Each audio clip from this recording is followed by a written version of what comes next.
my time here and what we're doing here is expanding our system as much as possible to make way for more and more love and project that out and change the collective consciousness and help us evolve on this planet. Or Welcome to the Alchemist Academy, a space where we as individuals collectively empower ourselves to navigate this game of life through purpose and, more importantly, the transmutation of our mindset. My name is Sunflow, and today we meet Farron. Her chosen purpose is to assist individuals in creating space for the body to speak to us and through us using somatic therapy. So, I tried something a little different on this episode. I attempted to focus more on the individual's journey that led into her passion rather than just focusing on what the guest had to offer. So I kind of did a last minute intuitive change and it caught us both off guard, just a little bit. But I'm grateful that she rolled with it. She did wonderful. And the episode unfolded beautifully and authentically. So let's get to it. So I guess to give you a little background of what I have going on. I typically give this stage to the guests, and I just kind of provide with questions based on what we spoke about during the framework. It's not really scripted, but we create like a framework of sorts. But I've kind mm, of been getting intuitive feeling, and also some of my listeners have been intuitively giving messages in regards to, I guess, the structure that I've created so far. So I wanted to try something different with you if you'd be interested. See, my audience. A lot of them, at least like the day ones, we're part of a community where we're all building businesses, right? And so we're tapping into what is our passion, our purpose, right? In order to establish a business, from the heart space kind of thing. And a lot of the guests that I've had on is kind of just back and forth, new business owners, things like that. But I never really delved deep into uh, following your heart's desire. Do you feel that currently you are on path to you are following that heart's desire? I thank you for asking. Yeah, I am definitely following my heart's desire. The clarity that it took to get to this point has been a long road of learning. And when you speak to like business from the heart, I think that's what so many people are being called to do. And what we were previously just talking about, like what it takes to um, heed that calling, the kind of courage and uh, alchemization of all these kind of blockages or distortions that pop up as you're heeding that calling. And my area of expertise is in somatics. So I also look at where there is unalignment and what your body is speaking to as you're going through this journey of like following your heart's calling or following a heart-centered business model, even though maybe these steps haven't been put out before you yet, or maybe there's still a lot of really dense programming around, working the 9 to 5, and you won't have any kind of safety or stability if you go out on your own, or not that everyone has to be an entrepreneur because they 100% do not. That's not everyone's calling. Um, so that is a very long way to answer. Like, yeah, I feel like I'm in my God pocket right now. Yeah. For sure, but also it's been years in the making and I'm still on this journey. Yeah, no, beautifully stated. I loved it. And it's my apologies because I kind of just hit that recorder because you started flying, right? We started clicking from the beginning. And so I was like, let me just capture this, right? So I'll go ahead and I'll get started, I guess, to have you introduce yourself. Yeah, just go ahead and take it and see where it takes from there. So who do we have and what do you have going on? My name is Ferron Feiner. I'm a somatic embodiment coach and somatic energy practitioner. So I love to deal with the symptoms in the body and help people understand not only what their body is communicating to them, because it's in conjunction with the brain. I use the body to navigate the psyche in order to heal, but also being able to use the tool of the body temple to heal and release what our subconscious programming will keep in the background of our mind, all the shadows, blocks, triggers, distortions, however you want to look at it, it's in our shadow. So we're not seeing it yet. And we can use the body to navigate whatever is coming up as well and release that energy and grow and evolve through both, the mind practices as well as the body practices. And I feel especially called to in a time of so beautiful, this mass awakening of people having so much knowledge. Um, Now helping people move on to that next phase of embodiment, feeling this knowledge in their body so that they're able to expand and take new actions and mobilize, free the stuck energy and mobilize it in new ways of creativity. And when it comes to like business, for example, feeling safe enough in their system to take these steps, to go against the grain, to go after what their heart's desiring, because the only thing that's stopping that really is fear. And that comes in all different flavors, but the fear is then being is stored in our bodies. And there are so many beautiful ways of touching that energy of fear and releasing it. And with that, you have more energy flowing through the body, and you're removing these subconscious blocks, and you're able to, like I said, mobilize that energy and take new, more aligned actions towards wherever your soul is calling, where your heart is calling you. Now, during this journey that you take people on, is it something where you also work with them like from a mindset level? Because the way that I see it is kind of we're we're releasing any kind of fear, tension within the body, but it is are we kind of skipping over, let's say, the one-on-one conversations we need to have with our subconscious mind? That's such a beautiful question, and I'm actually on the other end of the spectrum. I like to think like my clients are people that are doing the work, but they're still repeating the patterns. Hmm. So that's because it hasn't integrated, and that's that embodiment piece that I'm speaking to, because it hasn't integrated into the body. So they know the thing, maybe they know their block, maybe they know what patterns they're repeating. So they have an awareness around that. And they're still like, what like, why can't I get past this point?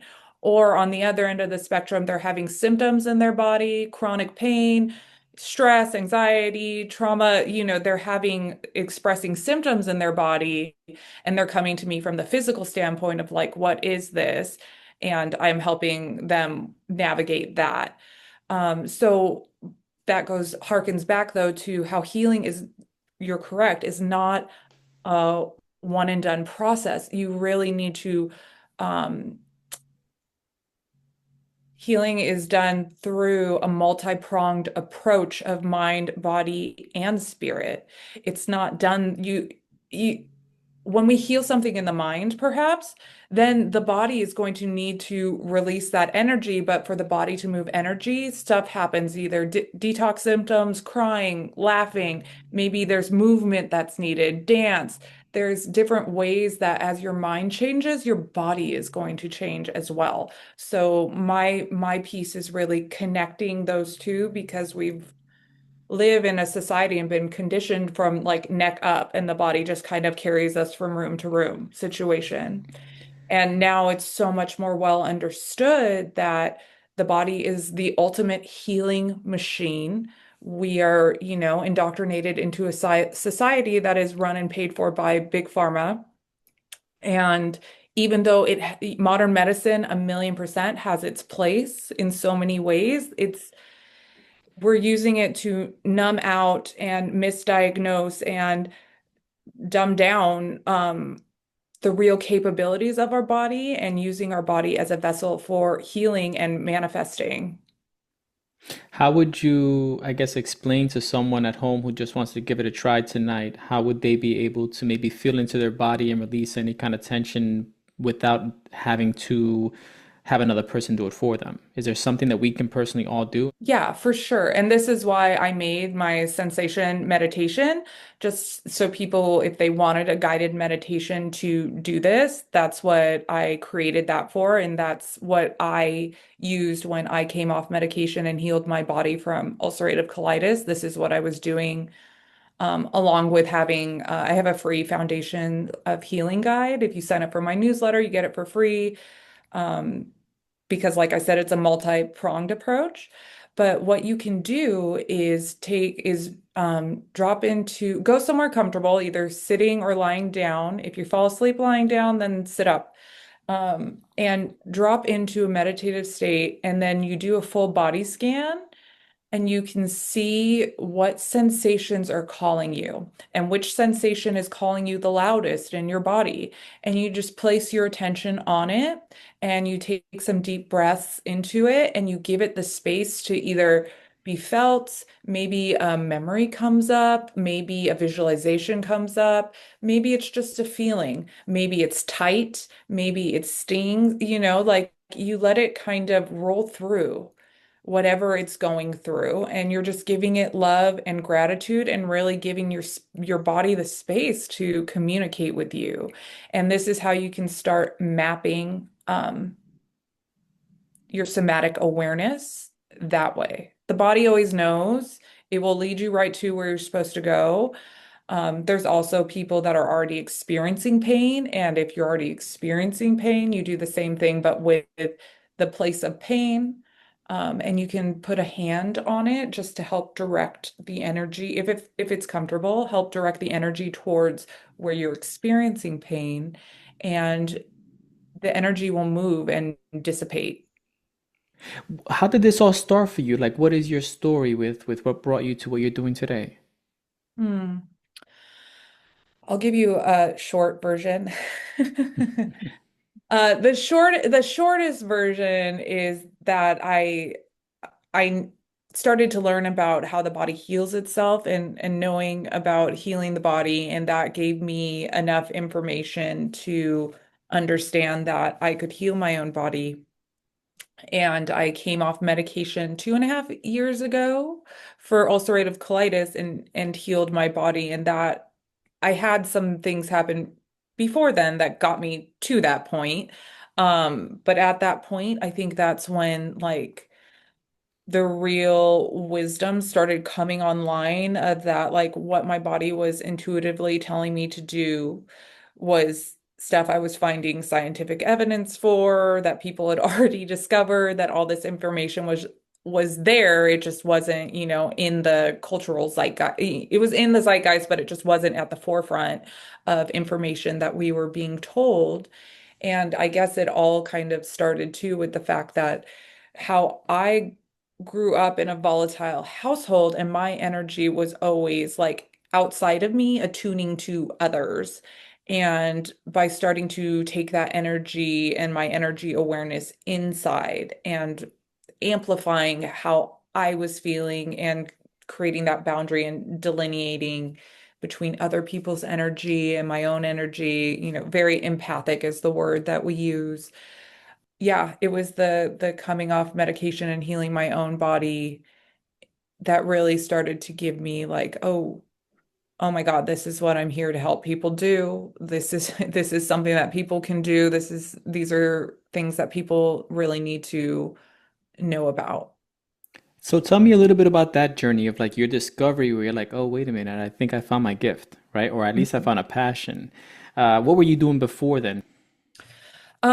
Before then, I had a family business. So I was working in my family business, and I kind of went through my own spiritual awakening. I got into Dr. Joe Dispenza's work, and I had a Kundalini awakening through his work, but I was very like atheist. I didn't even know that word. I didn't know what was happening.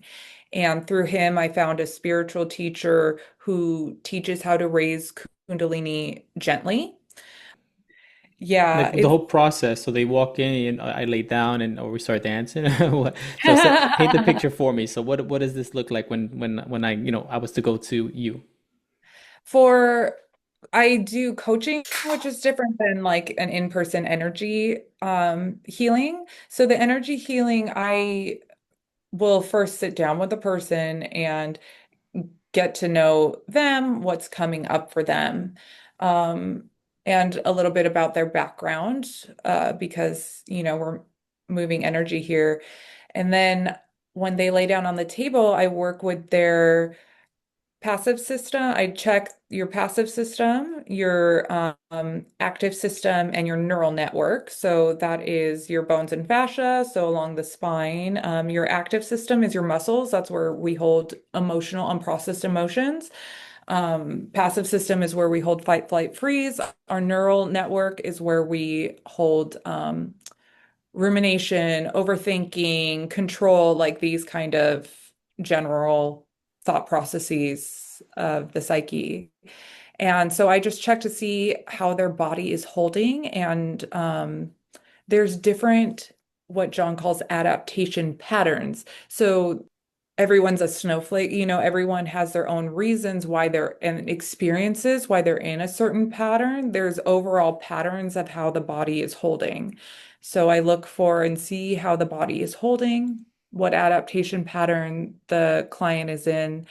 And then I start to look into their different energy fields. We have an energy field coming off of each energy center in the body.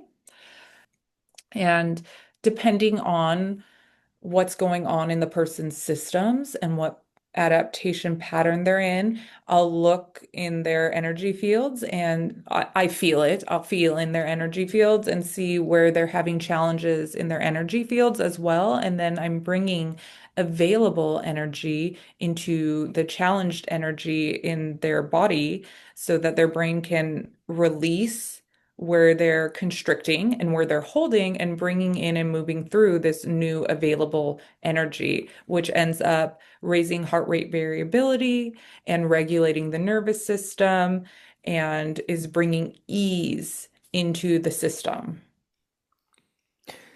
How do you deal with, because you're fairly new to this business, correct? Is this a new business you just created not too long ago? Yeah, the energy I've been coaching for fi 5 years, but I did shift to I got certified in somatic CBT after I came off medication. So I've been serving people in a somatic way for about a year. And yeah, the energy practice is new. I've been doing that for a year. What keeps you going and like not succumbing to that fear that I guess a lot of us fear? Working with great coaches and support teams, like invest in yourself. Like I've definitely come up against self-doubt and my own limiting belief systems and my own fears and my own like I have very deep ingrained I'm not good enough and unworthiness patterns that show up in all facets of my life that I'm always looking at and reprogramming. I meditate every day. I do a self-hypnosis, which is like from a reprogramming aspect, which is like neurological reprogramming self-hypnosis every day. I sit with my body every day. Um, and you don't have to do it every day, you work it in a few days a week, but I think consistent practice and using life and okay, what is life showing me today? Like what's coming up right now? I don't have to fix everything today. I just need to notice like what's coming up in my daily, what patterns are kind of being shown to me here, what's the overall theme of what's happening, and it's fine tuning your instrument. Like we're always tuning our instrument to new frequencies.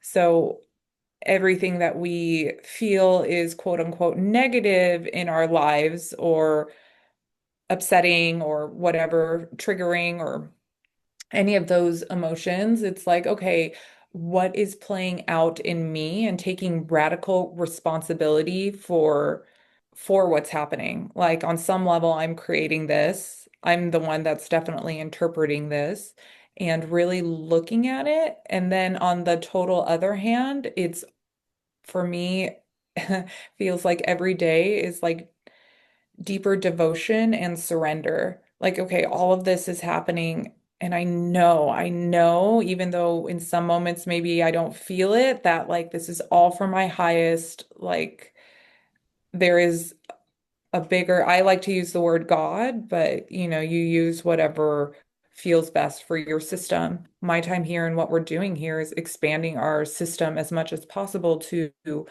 make way for more and more love and project that out and change the collective consciousness and help us evolve on this planet, or even if you're just doing it because, you don't believe in, I doubt if you don't believe in God, you probably have listened this far to this conversation. But if you don't, you can look at it as just like from the scientific standpoint of healing, like we are expanding our nervous system to hold higher frequencies. Everything is energy. And just knowing like we have the capability to keep expanding, but in devotion to something higher than myself is what's been able to help me push through fear that still is very present. And You know, I you would, you're very dedicated to your craft. The reason I asked the fear question is because you are heavy on social media. You know, you put out the content, you are there, uh, being your best self, and it's very honorable. And so that's kind of why I want to bring it up because it's not an easy thing. The social media game is not easy, right? Getting yourself out there and posting it, edit it, and all that stuff. So I just want to, of course, give you accolade for that. I think it's wonderful that what you're doing there online. oh my gosh, thank you so much for that reflection. And I had to get over a lot, that didn't just happen. I worked with people that resonated with me, for many years to get to that point. But now in retrospect, like I see how if you keep pushing the uncomfortable edges, if something lights you up, if you're excited about something, like number one, you can think of how am I being of service, rather than like, oh, I'm scared. Like, no, this is what I'm called to do. This is how I'm being of service. But also to keep stepping into the uncomfortableness because it's not your identity yet. So it's always going to feel scary and uncomfortable. But it's like a muscle, and the more you do it, the more you work it, like the easier it's become. So now it's way easier for me to just riff or just speak to whatever is flowing from my heart. Um, but at the same time, like, yeah, I had to develop my throat chakra a lot, and I'm still working on that. I think it's actually one of the biggest catalysts that I came in this lifetime to balance. Yeah, Yeah, no, much. you're doing awesome. And are you, excuse me, are you Mhm. mainly on TikTok? And Instagram. I post a lot on Instagram. I find and TikTok. And TikTok I can riff more or just like something flows to me and I'll just like put it up on TikTok more than on Instagram. Um yeah, the audience is different. I feel like for sure. I feel like the audience on TikTok, like, I don't know, it's just easier to connect with those that you resonate with there. I don't know what you're finding. Well, I just kind of started on the Instagram one. I'm still kind of trying to get a hold of that, and with TikTok as well. I don't really have much content on there. I'm kind of pivoting now. I'm finding a kind of a smoother transition for me to get myself out there and market myself. But it is a work in progress. What I find with TikTok is that maybe I just haven't given my all, right? Maybe I've been kind of like slacking in regards to what I can provide, but I'm not finding those that resonate. So I think that first, before I even kind of judge the platforms themselves and the people on the platform, I kind of do have to allocate a little more time to it to dedicate to that craft, you know? Yeah, a million percent. And I think that's such a great point. It's like instead of spreading your energy over a bunch of different socials that don't resonate, it's like really get good at one social that's resonating with you, that, like is your outlet before you start like trying to handle, a bunch of different socials at once. Like I think that's really good to to do. And then if you feel if it resonates, then you can expand. And then also knowing like, yeah, you're gonna have to hit it hard, like it's not something you can post a couple of times and be like, why don't I have the career and the followers, which our ego will often try to make us feel a certain type of way. Like for me, it's that unworthiness or not good enough or no one cares or I'm not good enough to even be speaking about this kind of stuff. But it's like, okay, so you posted every day for 2 months. Like, what will happen in 2 years? Like it's really that devotion piece too. You had mentioned earlier that you may have considered yourself an atheist at one point, right? And I can kind of relate to that because in my younger years, like I was like, oh, this is all me. I'm doing this, this is, there's no God. Uh, and so what kind of brought you to God, if that's not too personal? No, I love my favorite subject. Um, I love it. I think it was just like a series of experiences. Like when I was younger, I remember believing in energy, like and that it was proven that energy doesn't die. Um, but religion, I just was not, it just felt not good to me. From a young age, I remember being like, religion is for to divide and separate people, and I'm just not buying it. And I was like, if you believe in God, like we don't have anything in common. I don't need to know you. Like that was kind of that's how far atheist I was. I was born and raised Jewish, and I was like, this is not it. I was like, Christianity it definitely isn't it. So when I actually got like my heart smashed in 2018, and I knew there was an incongruency. I was like, why do I feel like this again? But I didn't date this person for that long. I wasn't even happy when I was with this person. So I was trying to like figure out what was happening. I knew that something was wrong, um, because it didn't make any sense. And that's how I got into self-hypnosis and neurological reprogramming. And that's what made me I'm like, okay, when it comes to manifestation from a scientific lens of neurological reprogramming and how we create our own reality, I'm like, this makes sense to me. And that's how I got into Joe Dispenza's work as well. And that's when I really started connecting differently and started, I guess, developing a belief in higher power more and more strongly. And then when I had the Kundalini awakening, it also was like, oh, I've been lied to my entire life. Reality, what I've been told so far is not the whole story. And that's what kind of sent me down that path. And then having more experiences of something greater at play here. It was a journey to get to this point. I used to not feel comfortable even saying the word God because I had certain connotations that I had associated with that word that I was like, this doesn't feel good. To now the point where I'm like, oh, just understanding oneness and that what religion has taught us is through the lens of ego and control, and that God is really within or source is within all of us, and that Christ consciousness is an awakening within us. It's not something external, it's not something that punishes you, it's not controls you. A more and more understanding of, I guess, how what the definition of God is and expanding that definition to make more sense. And then also having like all this science keeps proving to me that consciousness, God is real, basically. Yeah, no, I'm with you. I can relate to the whole, upbringing in religion, and then you kind of go away from it because it's so far from who you are, right? But then you find yourself kind of on a lonely path, right? Because then you're just like the person who doesn't really believe in anything, and then when you start tapping into the spiritual path, then you find another lonely road, right? Because I mean, at least for me, I Mhm. didn't really find anybody that I could relate to. I was still the weirdo talking about this and that and the other when they were still talking about, the old stuff. Do you find it kind of difficult, I guess, to create a sense of community for yourself after you made the transition into the spiritual world? I think this path definitely has lonely points to it, so I'm not going to discredit that. There definitely are times that are calling for cocoon phasing, calling for a lot of transmutation, calling for big identity shifts, that it does feel isolating or lonely at times.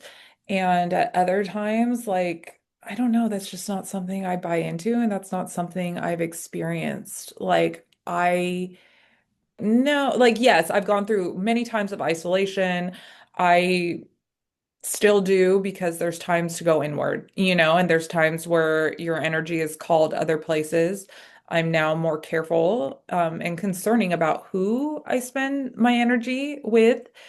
Um, so I just don't need as much from other people. And there's so much community out there. If you start getting involved in the things that you're called to, I think you just magnetize people at your level all the time. Yeah, I can resonate with that 100%. Mhm. You know, I guess you can do the same as well, right? Because I believe that you have a master class of sorts. Is that correct? Yeah, I have a language of the body masterclass that goes into everything that I was kind of talking about in the first place, just how to use symptoms in your body to navigate your psyche and your subconscious mind and start to understand like, okay, not only is my well, I guess the body is part of your outer reality. Like it's manifesting your belief system, your subconscious belief system as well. So just being able to connect and learn that language of the body in order to evolve. That's awesome. And so how does that work? Is that just kind of like a one-on-one, or do you have like a group coaching?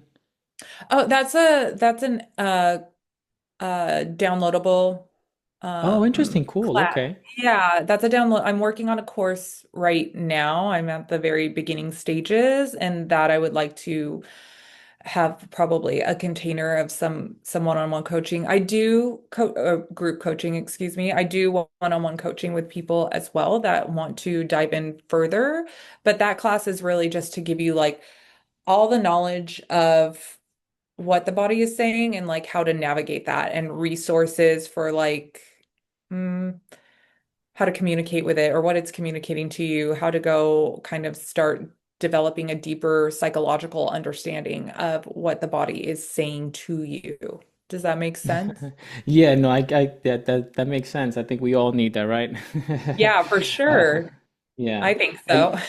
yeah, you know, you also talked about Kundalini earlier, right? This is a phrase that I've heard for over 20 years, right? But I don't even know what it really is. I mean, what are the benefits? What is it? What happens? What do you experience? I guess is everyone's experience different? Totally. Yes. And I'm gonna explain this, but also I'm not like this is something that happened to me. I'm not an expert. Um, Cool. but But uh, Kundalini is what is referred to as it's our energy, it's our life force creative energy. So even without an awakening, we all have this within us. It's the energy that we mobilize to create, to grow, to evolve. That's part of being human. We want to challenge and want to challenge ourselves and grow, So even if you don't have a quote unquote Kundalini awakening, you're still working with this energy. Now, the awakening that is a phenomenon that we know in Western culture is actually the phenomenon, like I told you, like we were discussing, of polarity buildup in the root chakra that releases and flows up and out the energy system, up and out the main channel, up the spine, and out the crown. And it just feels like, and this can feel different for everyone, but it's like an overwhelming amount of energy that feels really blissful and really good for some. In some cases, their channels are still have so many distortions in them, and maybe it was awakened early that it could bring on like psychosis in very extreme, lesser amount of people, but it runs the board of how that affects you, but it's a natural process. Um, and that's why in Dr. Joe's work, a lot of people have it because you're doing this breath work and it's like kind of forcing this energy to rise and accumulate versus like in, traditional hatha yoga practices, like raising the energy slowly, clearing out the channels as you're raising the energy. So it's a little bit more of a safer process because once this energy is awakened, it starts clearing out all the distortions in our energy field at a quicker pace. So it looks like maybe dealing with like heavy amounts of, triggers and distortions coming up at certain times, heavy detoxing in the body. It will totally look different for everybody, but it's a process of raising this energy from the root chakra until it goes up to the crown chakra and sits at the crown. But it's clearing out our pathways and all the imbalances that we are holding in our energy system. So it's this energy that is helping clear those out until we can live and hold it in our crown chakra. Wow. So yeah. That's- Again, not an expert. Don't at me, bro. Oh, there's a book. There was a molecular biologist. Her name was Hannah Dixon, and she had a really intense Kundalini awakening, and she wrote a very scientific book because she was able to study her own cells called The Biology of Kundalini. And that's really interesting too, to help kind of understand it from a scientific perspective. yeah.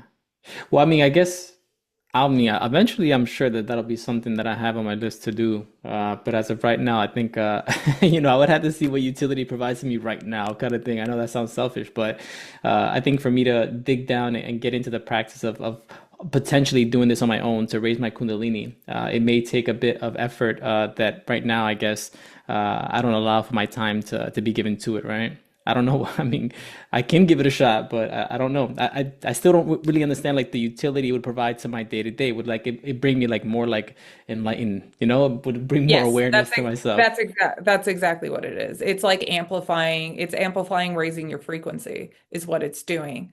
So, and it a lot of times when the Kundalini awakenings happen, that's when your one of your whatever clairaudience, clairvoyance, your psychic abilities come online a little stronger. We all have them. And different ramifications for different people, but yeah, so it's just helping you raise your frequency. That's what it's Yeah, doing. Yeah. So, and no, I raising your can understand that. frequency is like, okay, then you have less fear in your system, you have more connection to your intuition, to your heart-centered path, to what you're doing here, So it's like it's that energy that you create everything from. Like you're creating this podcast, you're creating, this business, I'm sure you create a bunch of stuff in your life, and that's that energy. Yeah, that's beautiful. Well, I mean, if it's gonna benefit me in that way, then maybe I should get to it, right? So it can give me some more energy to create something more. You always go Uh, to where you're called. If something isn't calling you, then maybe down the road, you'll be like, "Oh, I remember that conversation and it's calling me now." Or maybe not. We're all here to do like such individual things, and that's another reason why it's so important to live out your authentic truth and not compare. Yeah. Well, I'm sure when the day comes for me to actually attempt, and go down that journey, I'm sure that I'll realize that the reason I didn't find it attractive now is because I wasn't ready for it, right? So I'll be Mhm. ready for it in the future. What else do you have going on with yourself? So you have the TikTok, and you also say you're writing a book of sorts, correct? A course. Yeah, I'm writing a course to delve more into exactly like the language of the body, the practices, um, to help you heal and Yeah. just Have you connect. written a book before? No, not yet. That's probably Yeah. in the future. I've been told it's in the future, but we'll see. We'll see what happens. I'm like, okay, I'm not really a writer, but we'll see. I just started a Substack, so I'm like beginning Awesome. stages. That's Hmm. awesome. Yeah, I've been looking into Substack as well. I think that it is the sleeping giant in a way. I think that we're all Yeah. getting fatigued from all this. We're being fed too much through the social media platforms that I think people may just go back to the old school reading and digesting things a bit differently.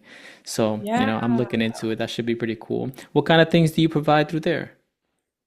I really am going to riff off of more personal, I think, more personal things that are coming up for me and how I'm moving through them, and then what the body is showing me. And I'm not really, I just published one yesterday after months of wanting to or being like kind of in my field to do and not doing it. So I'm gonna let it, I really don't want to have any like limitations on what's going to happen there, but I think it'll be a little bit more personal stories over there. And yeah, my own overcomings and my own findings of what the body has said to me, how the body releases. I think we need a better understanding of like what that looks like and a better connection to like oh, if I'm thinking this and I notice this in my body, or if I reprogram that limiting belief and then my body did this kind of stuff. No, no pressure over there, just like really enjoying myself and writing for me. And if it resonates, like, yay. And if not, like, it's cool. Yeah, yeah, exactly. No insistence on an outcome, just doing it because your heart desires to do it. That's awesome. Hmm. Yeah, I want to thank you today for, taking the time to speak with me. I know this is kind of like, a lot happened in the beginning, where we were like, all right, let's go ahead and get it started. But I do thank you for your time. And, and if there's anything else you'd like to say to our guests, I mean, I'm sorry. If there's anything else you'd like to say to the audience, please do. I'm not too sure exactly if there's anything else in addition that you'd like to add that maybe we didn't cover. Nothing that we didn't cover, but feel free to reach out. I'm Ferron Feiner Coaching, Farronfeiner. That's my handle on Instagram. That's my website, and you can connect with me there. Beautiful. Also, if you want to go ahead and check out her TikTok, I'll add that link as well. Thank you. Thank you Cool. so Well, much for it was having my me. pleasure. No, thank you for your time. It was a pleasure speaking with you, and I'm sure we'll reconnect and we'll see where we are down the line. Oh my God, I love that. I can't wait to see all that you do. Thank you so much. My pleasure. You have a great day. Bye. You too. Bye.